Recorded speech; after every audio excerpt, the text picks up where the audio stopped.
The conflict known as the Berlin Crisis had a major impact on Germany and the world, as the Berlin Wall was the key representation of the Cold War and the struggle between Western democratic values and Eastern communist values. This conflict can be analyzed in a geographically confined arena that was Berlin from August 13, 1961 to November 9, 1989. Originally, Germany was to be broken up into 3 districts, each one occupied by a different country: the Soviets, the British, and the Americans. Eventually, France was also given a sector of land to occupy. In mid-July 1945, these 4 parties in the Soviet zone combined to form the United Front of Anti-Fascist Democratic Parties. The Cold War started when the 2 conflicting governmental and economic views between the USSR's communist regime and Western democratic and capitalistic views started to collide. When the Soviet Union was occupying their sector of Germany and Berlin, they disliked the capitalistic presence in what they believed should be a communist nation. They pressured Western allies to leave but were unsuccessful in doing so. Eventually, on May 23, 1949, it was decided that East and West Germany would become their own countries. The Soviet leadership saw many people trying to flee the GDR and wanting to live a Western democratic way of life. Determined to keep the communistic lifestyle, the Soviets decided to separate the East and West by constructing a wall. To the German Democratic Republic and the USSR, it was known as the Anti-Faschistischer Schutzwall, or Anti-Fascist Defense Wall. This wall was designed to keep the distractions of Western life from influencing East Germans. In the early morning hours of August 13, 1961, temporary barriers were put up at the border separating the Soviet sector from West Berlin. This day would later be known as Barbed Wire Sunday. Guards, soldiers, and police constructed checkpoints and barbed wire barriers. The barbed wire wall circled all of West Berlin.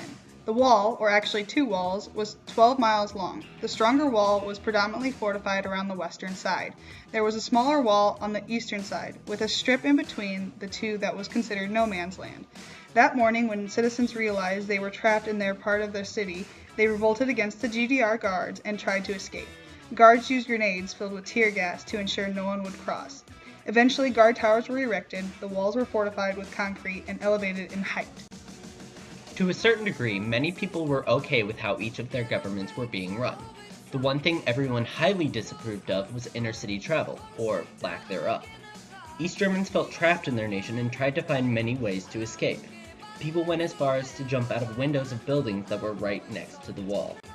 The government made it very clear that no one was allowed to leave. That didn't stop people from trying, however. There was a total of 40,101 East German citizens that were able to escape to West Germany using tactics like tunneling, ramming automobiles into weak points in the wall, climbing, and even homemade air balloons. November 9, 1989 started off like any other day. In months prior to the wall falling, university students were pressuring political leaders to give citizens more freedoms in the regard of travel.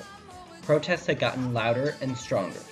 Political leaders had no choice but to listen to these student demonstrators. Günter Schabowski, spokesperson for the GDR, held a press conference that night about the recently created law allowing border crossings. A journalist from Italy posed the question of when this law would take effect. Schabowski's answer was, "As far as I know, that goes into effect now, immediately." As one can imagine, both East and West German citizens were shocked and curious to find out if this statement was true. They rushed to the wall to try and test if they would be able to cross. With no resistance from guards, citizens from both East and West were able to reunite with friends and loved ones that they had been separated from for 28 years.